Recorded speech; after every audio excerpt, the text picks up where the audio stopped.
લો આરતી દીદી પાણી. શું આરતી, ઘરે બધા મજામાં ને? હા હો, બધા મજામાં મમ્મી, બધાય અને મજામાં. ખાવાનું શું ખાવું છે? કિશુન કહું બનાવી દે ફટાફટ. અરે હમણાં બનાવીશું, હું ને ભાભી બંને મળીને બનાવીશું. કઈ પણ સારું બનાવી દઈશું, અમે બંને મળીને જ બનાવીશું. અરે છાની માની બેસ ને તું, અફુરી આરામ કરવા આવી છે અહીંયા. અફુરી તા ભાભી કરશે એકલી.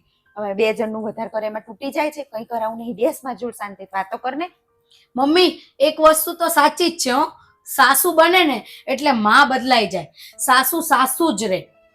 તું આજ વસ્તુ મારી નણંદ સાથે કરતી હતી, મારી નણંદ મને કામ ચીંધા રાખે તો તને કેવું લાગતું હતું? તું મને એવું શીખવાડતી હતી, નણંદ આવે ને એ ઓર્ડર કરે ને તો તારે સામે એવું કહી દેવાનું, ભાભી આ તો તમાર નણંદ આવે ને તો ઓર્ડર કરે ને તો એમ કેવાનું કામ કરવા લાગો. અને મારી ભાભી પાસે તું મને એવું કહે કે ઈ એકલી કામ કરે એમ? સાસુ સાસુ નો બન, માં બનતા શીખ. મને શીખવાડતી હતી તું. તારી નણંદને આમ સામે જવાબ આપી દેવાનો, તારી નણંદને સામે આમ કરી દેવાનું. અને તું મને એવું શીખવાડસ કે હું શાંતિથી બેહું માર ભાભી કામ કરે? અને મમ્મી તાર તો એવું વિચારવું જોઈએ, તું તો આજ છો ને કાલ નથી. અમાર નણંદ ભોજન સારું બનતું હશે તો ઈ મને સારી રીતે રાખશે અને મારી માં બનીને રહેશે ઈ. અને તું અત્યારથી આવી રીતે અમાર વચ્ચે કરાઈશ, તું તો આવું કરાઈને જતી રહીશ. અમારે ઝઘડા થશે કાયમ, મને કોઈ દી બોલાવશે નહીં મને મારી ભાભી. અને તારે મમ્મી એવું શીખવાડવું જોઈએ, જ્યારથી હારવાર કામ કરાય એમ. અને તું પાછી મને એવું કહેશ કે બેહી રે એમ. અમારા ભાભી નણંદ નો સંબંધ તારે હાચવવાનો હોય, એની જગ્યાએ તું જ અમારા વચ્ચે ઝઘડા કરાવીશ.